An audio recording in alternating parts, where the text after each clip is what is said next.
वालेकुम स्टूडेंट्स। इस लेक्चर में हम सेकंड लॉ ऑफ थर्मोडायनेमिक्स इसको डिफाइन करेंगे इन टर्म्स ऑफ एंट्रोपी।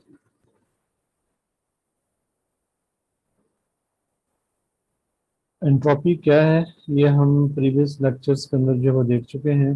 और प्रीवियस लेक्चर के अंदर हम ये भी बात कर चुके हैं कि जो सेकंड लॉ ऑफ थर्मोडायनेमिक्स है ये हमें एनर्जी के नेचुरल फ्लो की जो प्रेफर्ड डायरेक्शन है वो बताता है जब कोई भी थर्मोडायनामिक प्रोसेस होता है।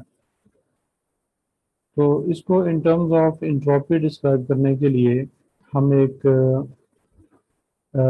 सिस्टम जो है वो लेते हैं।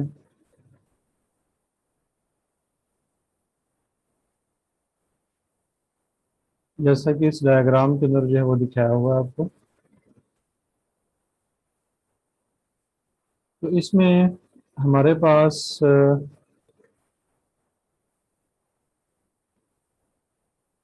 गैस है जो किसी एक सिलेंडर के अंदर जो है वो इनक्लोज्ड है, और उसके ऊपर जो है वो प्रेशर हमने लगाया हुआ है। तो कुछ जो है वो लेड के शॉर्ट्स हैं, और प्रेशर हम इंक्रीज करते हैं तो उसका वॉल्यूम जो है वो डिक्रीज हो जाता है। और जब प्रेशर आप उसका डिक्रीज करते हैं तो उसका वॉल्यूम जो है वो इंक्रीज हो जाता है। और ये जो एक्सपेंशन है ये आइसोथर्मल एक्सपेंशन है। और हम ये पढ़ चुके हैं कि आइसोथर्मल एक्सपेंशन में जो गैस का टेम्परेचर होता है वो कांस्टेंट रहता है। यानी जब गैस कंप्रेस होगी तो उस वक़्त, और जब गैस जो है वो एक्सपैंड होगी, तो दोनों सूरतों में उसका जो टेम्परेचर जो है, जो इनिशियल टेम्परेचर है और जो फाइनल टेम्परेचर है वो सेम है।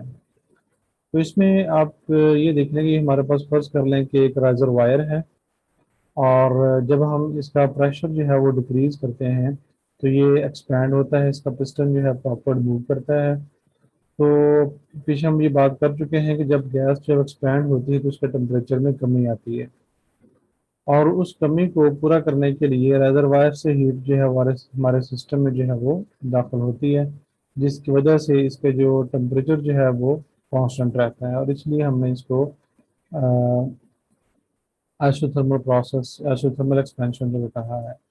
और इस प्रोसेस को जो है वो हम एक रिवर्सिबल प्रोसेस जो है वो ले रहे हैं कि जितना हमने यहाँ से प्रेशर जो था वो डिक्रीज किया, अगर हम उतना ही प्रेशर इंक्रीज करेंगे तो फिर क्या होगा कि ये अपनी इनिशियल स्टेट को रीगेन करेगा, और जो इसने हीट जो थी ड्यूरिंग दिस एक्सपेंशन एब्जॉर्ब की थी, तो कंप्रेशन के दौरान वही हीट जो है वो खारिज करेगा। तो अब हमने इसका जो है वो चेंज इन इंट्रोपी जो है वो देखना है, और फिर हमने इसको इस पूरे प्रोसेस के हिसाब से जो हमारा सेकंड लॉ ऑफ थर्मोडायनेमिक्स है उसको इन टर्म्स ऑफ एंट्रोपी जो है वो हमने डिस्क्राइब करना है।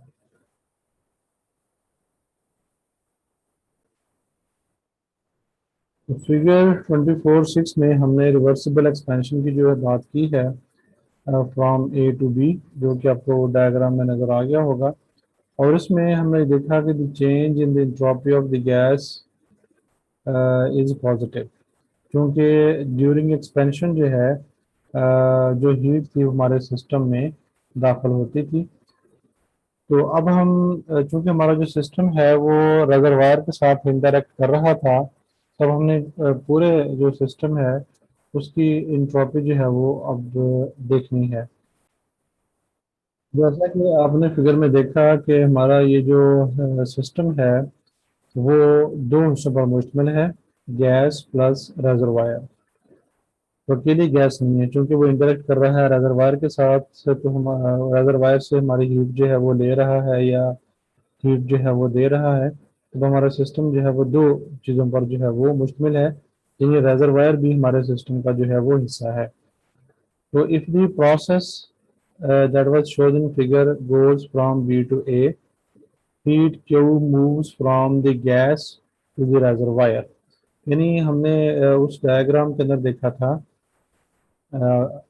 कि हमारी जो हीट है वो Q जब गैस एक्सपैंड होती है तो उसमें जो है वो हीट जो है वो जाती है, और जब गैस को हम रिवर्सिबली कंप्रेस करते हैं तो जितनी हीट उसमें गई होती है उतनी हीट जो सिस्टम से बाहर निकलती है। तो ये डायग्राम ए थी और ये डायग्राम जो थी वो बी थी। आप उस डायग्राम को जो है वो देख सकते हैं।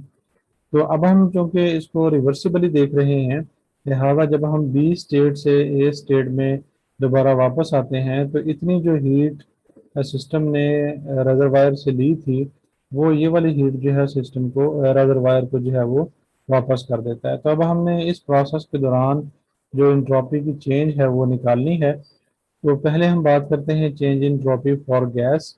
अब इसमें इसके साथ जो नेगेटिव साइन आया है, चूंकि हमारे सिस्टम के अंदर जो गैस का हिस्सा है उससे हीट जो है वो यानी गैस से हीट जो है वो रेजरवायर को जा रही है।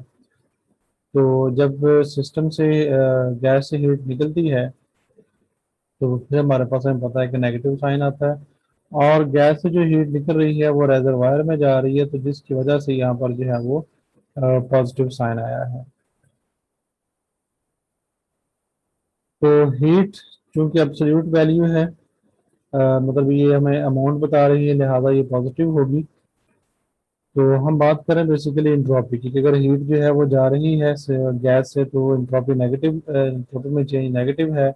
और अगर कोई सिस्टम या अदरवाइज हीट गेन कर रहा है तो उसकी इंट्रॉपी चेंज जो है वो पॉजिटिव है। तो इसमें हम ये देख रहे हैं कि हमारा जो इंट्रॉपी ऑफ द गैस है वो डिक्रीज हो रही है क्योंकि उसने हीट जो है वो खारिज की है, और जो रेजरवायर है उसकी हीट जो है वो इंक्रीज हुई है क्योंकि उसने हीट जो है उसकी इंट्रॉपी जो है वो इंक्रीज हुई है क्योंकि उसने हीट जो है वो गेन की है। लेकिन उनकी जो अमाउंट है चेंज की, वो अमाउंट जो है वो सेम है, क्योंकि हमने इंट्रॉपी को ये डिफाइन किया था कि एनर्जी हीट एक्सचेंज है एट द सेम टेम्परेचर, इस टेम्परेचर के ऊपर जिस टेम्परेचर पे गैस जो हीट दे रही है रेजरवायर उसी टेम्परेचर पे हीट जो है वो ले रहा है। लिहाजा जो इंट्रॉपी में चेंज आएगी अ, उसकी अमाउंट जो होगी वो सेम होगी, लेकिन एक ही इंट्रॉपी जो है वो डिक्रीज हो रही होगी और दूसरे की जो है वो इंक्रीज हो रही होगी। और अगर हम अपने सिस्टम के इन दोनों हिस्सों को एट द सेम टाइम देखें, एट द सेम टाइम इनकी इंट्रॉपी लें, तो फिर जो है हमारी जो टोटल चेंज इन एंट्रोपी होगी वो होगी change in entropy in the gas plus change in entropy in the reservoir. अब चूंकि इनकी अमाउंट जो है वो सेम है और साइन जो है वो नेगेटिव है, minus Q over T plus Q over T, तो हमारा जो आंसर आएगा वो ज़ीरो होगा। यानी अगर हमारा प्रोसेस जो है वो रिवर्सिबल हो तो जो टोटल चेंज इन एंट्रोपी है वो ज़ीरो होती है। अगर प्रोसेस जो है वो रिवर्सिबल है तब हमने इस चीज़ को देखते हुए जो सेकंड लॉ ऑफ थर्मोडायनामिक्स है उसको जो है वो डिफाइन करना है। तो now we can define second law of thermodynamics. When changes occur within a closed system, its entropy either increases अगर प्रोसेस जो है वो रिवर्सिबल है, या फिर remains constant मतलब उसकी जो चेंज है वो जीरो है जैसे भी हमने देखी, तो एंट्रोपी नेवर डिक्रीजेस। तो ये जो है हमारी सेकंड लॉ ऑफ थर्मोडायनामिक्स की इन टर्म्स ऑफ एंट्रोपी जो है वो डेफिनेशन है, और उसकी मैथमेटिकल फॉर्म जो है वो ये है। तो इसमें दो साइन है, एक हमारी ग्रेटर देन है और एक हमारी जो है वो इक्वल टू जीरो है। तो entropy change greater than zero उस वक्त होगी जब हमारा प्रोसेस जो होगा वो रिवर्सिबल होगा, और इक्वल टू जीरो उस वक्त होगा जब प्रोसेस जो है वो हमारा रिवर्सिबल होगा। तो the greater than sign applies to irreversible process and equal sign to irreversible process. तो ऑल द इंट्रोपी में decrease in a part of close system की एक हिस्से की, जैसे हमने देखा कि गैस की इंट्रोपी डिक्रीज की, लेकिन उतनी ही इंट्रोपी जो दूसरे हिस्से की जो है वो इंक्रीज कर जाती है, और टोटल अमाउंट जो है वो कांस्टेंट रहती है। तो total amount of the system, total amount of entropy of the system never decreases. तो इसलिए हमने डिफाइन किया कि जो एंट्रोपी होती है इरिवर्सिबल प्रोसेस की, इट इज़ ऑलवेज इंक्रीज, क्योंकि हमारे जो नेचुरल प्रोसेसेस होते हैं वो सारे के सारे जो हैं वो इरिवर्सिबल प्रोसेस जो हैं वो होते हैं। तो इसी के हिसाब से मैंने बात की थी कि second law of thermodynamics prefers the determines the direction of flow of energy, और जो डायरेक्शन होती है वो होती है इंक्रीज्ड एंट्रोपी की। अस्सलाम वालेकुम।